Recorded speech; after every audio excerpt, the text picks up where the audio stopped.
Are you game? I am. Bruce Shelley's career began alongside one of his biggest idols. That was sort of his trial by fire. He got a chance to hang out with one of the great game designers in PC gaming history. Success followed, yet he followed his heart and left the business he loved. So I was out of the industry, essentially, and no one knew who I was. In a sense, I had no profile.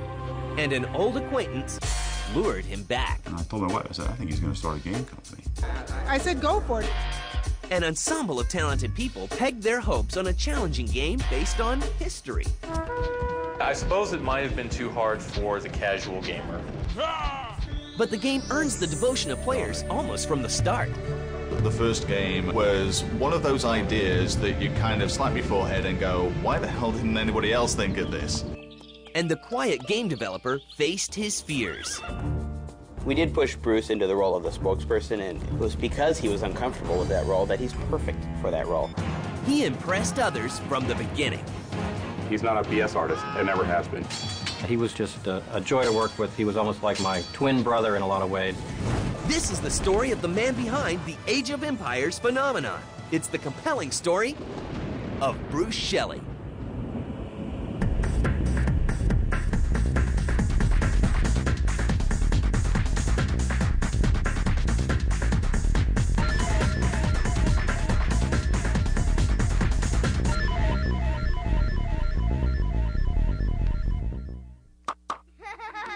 Bruce Shelley, the man who would make and relive history with his innovative video games, began life in a very typical Chicago family.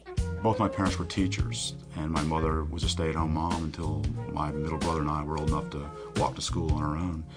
I came out of my childhood really excited about reading and playing games. I remember thinking as a kid that I loved rainy days because all the kids had to do what I wanted to do, which was play games.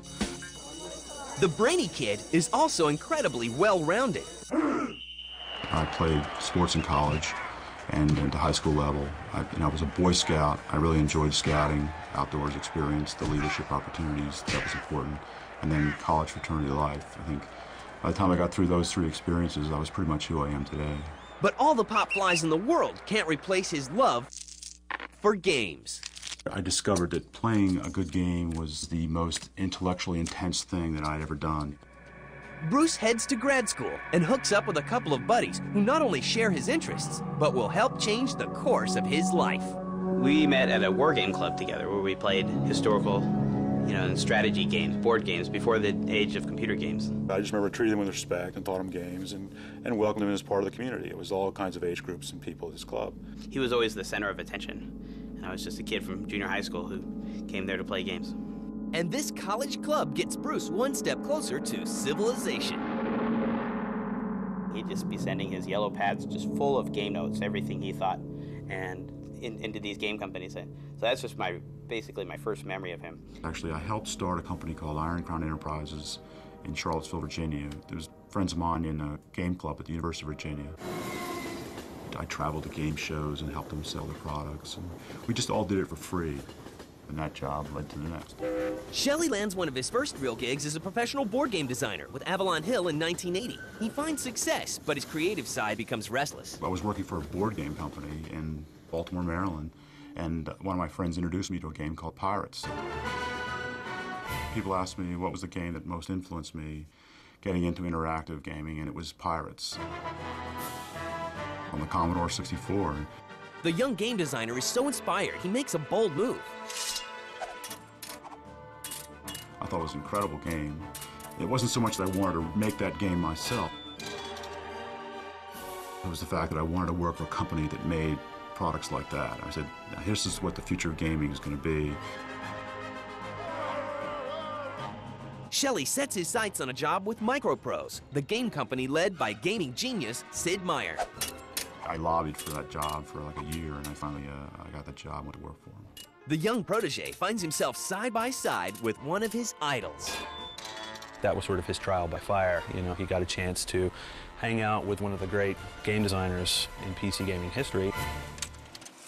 He prototypes by himself. He does his own art, does his own programming, and he brought me into that process. He was just a joy to work with. He was almost like my twin brother in a lot of ways.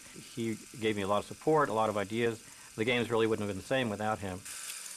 We have to understand our working relationship. Basically, the two of us worked together almost, by alone. It was like there was a joke in the company that one group of people called us the A team. He could kind of handle things that I didn't have time to work on, left me free to do the programming and a lot of the creative stuff, so we made a good team. Working with him was like I've described that as going to game design university. I mean, it was more than just making games, it was considering and analyzing the process. The game god and his disciple produce a number of home runs. The first is Railroad Tycoon. If you read the credits of the game, they say, by Sid Meier with Bruce Shelley. I just felt that was my role. He was a star. The strategy game Civilization is released in 1992 for the PC, led by designer Sid Meier. And on his wing is Bruce Shelley as co-designer.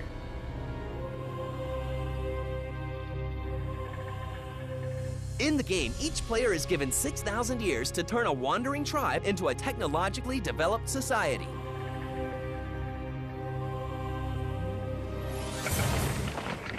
Civilization is touted as the most open-ended and flexible computer game ever developed. And gaming fans around the world hope this dynamic duo will last forever. He worked with Sid for a while, and in a lot of ways I think was sort of groomed to be his heir or protege. But another side of Bruce's life begins to take priority. My wife was an executive with Citibank, and she made a lot more money than I. Her salary was like 3 times mine, and there was a contraction in the mortgage industry, and she did not want to move back to St. Louis, so she left her job. And we started looking for a new job for her, and it turned out the best opportunity that came for her was in Chicago. And in 1992, Bruce Shelley leaves one first love for another. So we made the decision that I would leave MicroProse and go with her to Chicago, and then I would look for something else to do. So he leaves designing behind and tries his hand at writing. I said, I think I could do that. I've written all these 200-page manuals. I think I can write a strategy guide. And the publisher said, this is a great idea. We've never had a real person with game design experience write these books. The game genius finds it hard to hide his intelligence. If the game was a good game, it was a lot of fun. It was interesting to look and see what they've done. Shelley finds himself slipping further away from the business, and later makes a decision that will take him away from the person he loves the most. So I was out of the industry, essentially, and no one knew who I was. I mean, in a sense, I had no profile.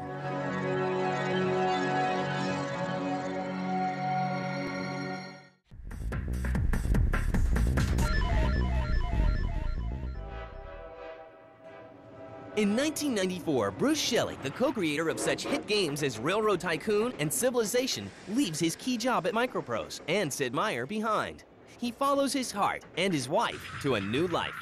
I was living in Chicago, and I was actually making a living as a freelance writer, writing strategy guides.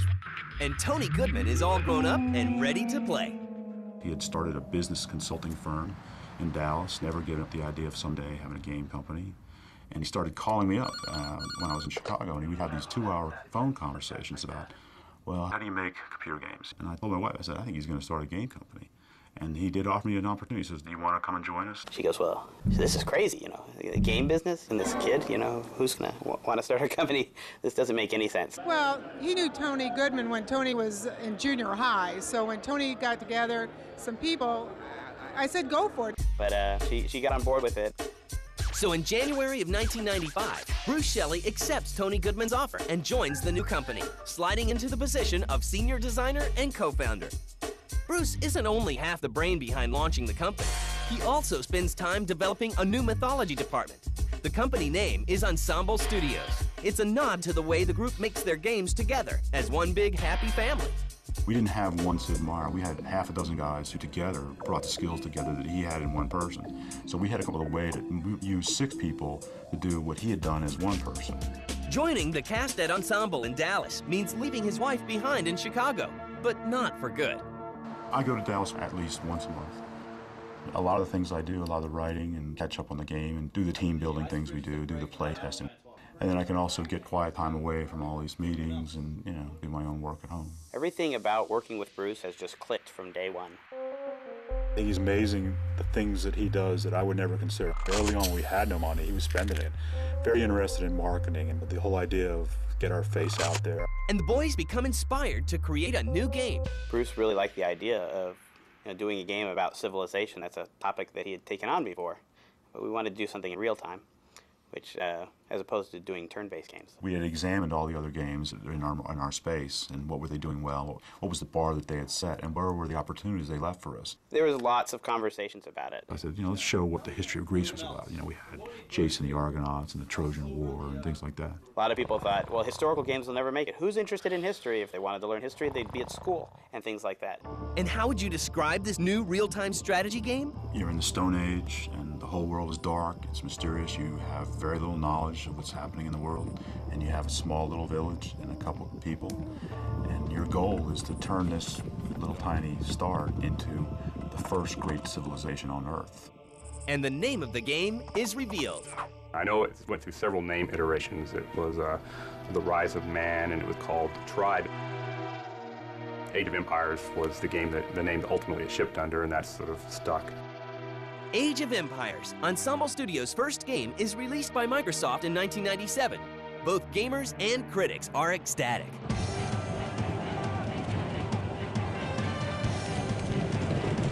As soon as it went out the door, it just sold and sold. We were real happy. The epic game spans thousands of years, in which the player is the guiding spirit in the evolution of a small Ice Age tribe.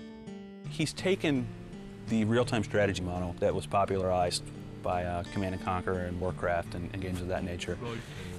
And I don't want to say he's added a layer of respectability to it, but he's taken it into a more realistic context. And Microsoft benefits too.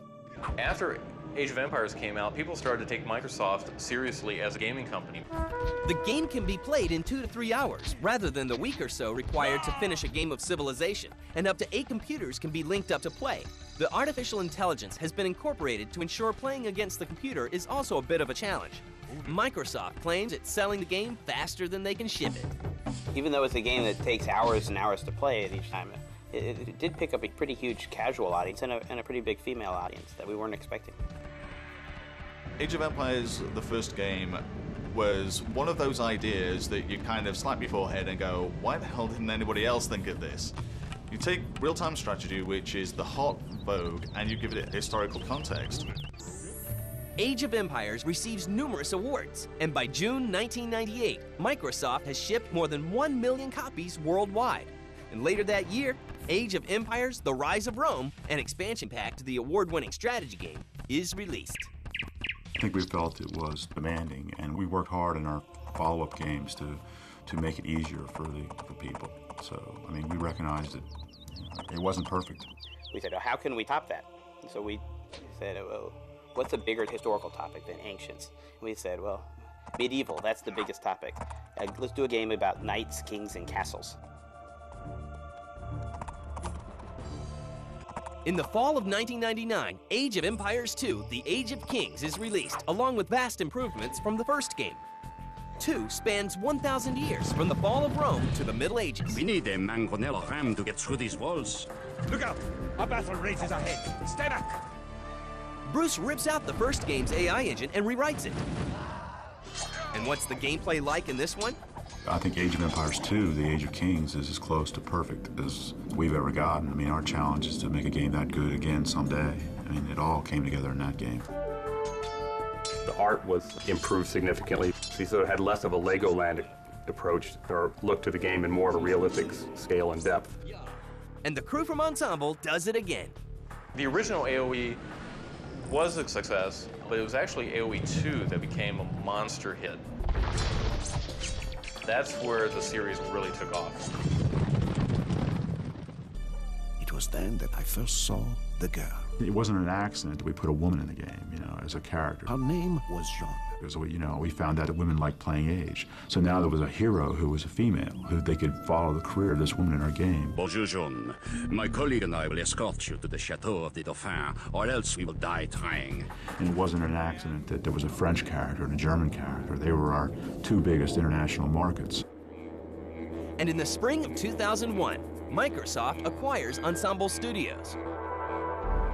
The Microsoft philosophy is really to get the best products in category, and they're not about just getting a huge roster of titles. It's really quality over quantity, And it's sort of cliche, but it's really in practice at Microsoft. And Ensemble is a leader in the RTS category.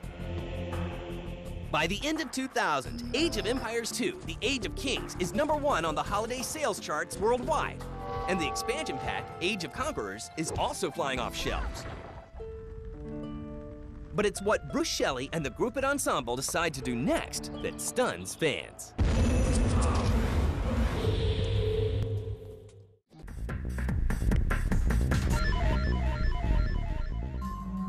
The Age of Empires 2 expansion pack is a massive international hit and an official game of the World Cyber Games.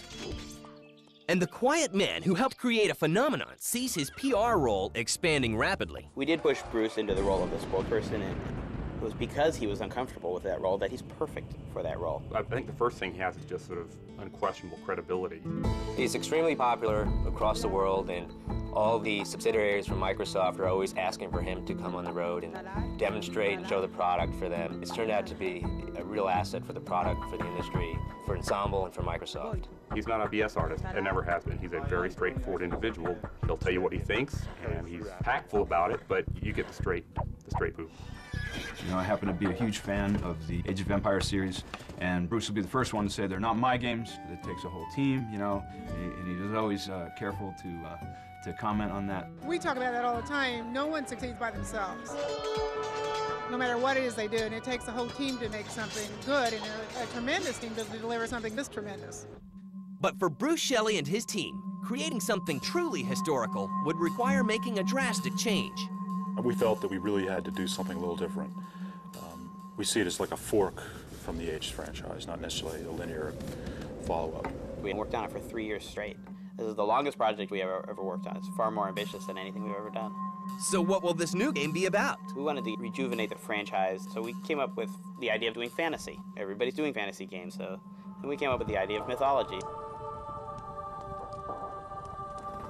Well, it is an historically based game, a strategy game, where people are going to go in, they're going to try to build up their civilization. They're going to create peasants, gather wood, gather food, gather gold, and gather a fourth resource, which is favor, which is certainly unique to Age of Mythology over Age of Empires.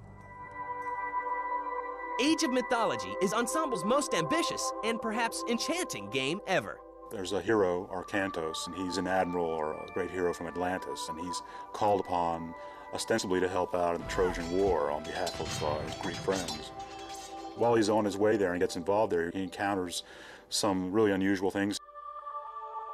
The gods in the game have certain god powers like earthquakes and tornadoes and meteor strikes.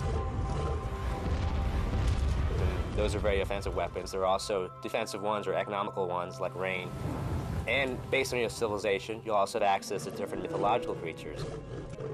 Mythology is part of the human experience. It's not that great a departure from what we've done in the past. It's not completely historical, as closely historical as this other stuff we had. But I think 1,000 years ago, people believed these gods were real. Behind the magic is something computer-driven, a new heavy-duty 3D engine. Unofficially, the work on the 3D engine began about 5 years ago. A 3D engine is the centerpiece. It's the piece of technology that allows the game to run. In Mythology, we took advantage of the 3D technology with our dramatic god powers, tornadoes and earthquakes, impossible to do in a 2D game, but really cool looking and dramatic in 3D. The myth creatures are special attacks, flying units, underwater units. The combination of 3D technology and mythology just work together really well. When a god power is revealed and, you know, meteors fall or lightning crashes, that's not something you would ever really see in a historical game unless it was just a historical occurrence. But in Age of Mythology, that will be something the player can control and make a decision on and get a lot of visceral feedback. The game features an organic musical score by incorporating unique acoustic instruments. And offers easy-to-play multi- and single-player modes. We've done a fantastic single-player campaign that's unlike anything anybody's ever done in a real-time strategy game. And for some fans of Age of Empires, it may feel somewhat familiar. If you're a fan of Age of Empires, you're going to love this game because it builds on everything that made the other Age games terrific. intuitive gameplay, attention to detail, and historical flavor. Plus now you have the addition of these mythological creatures and god powers. And easier gameplay for all levels of players. It's a new game and it's really great to play. It's got something for everybody. It really does. It's easy to pick up, it's easy to learn. You get to see some really cool things. I mean, you don't often get a chance to drop a meteor on someone. In the fall of 2002, the game launches with a gala premiere.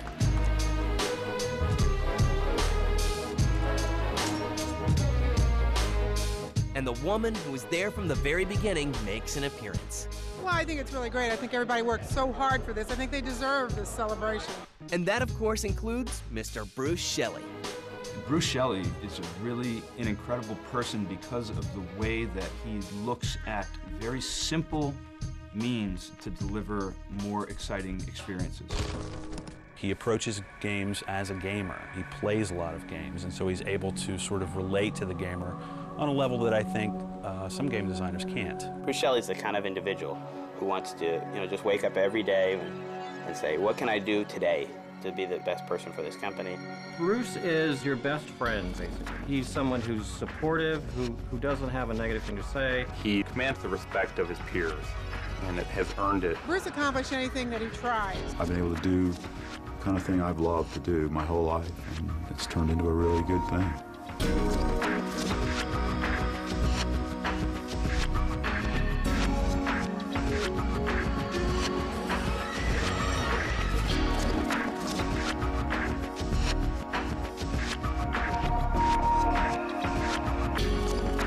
Good luck, Ensemble Studios!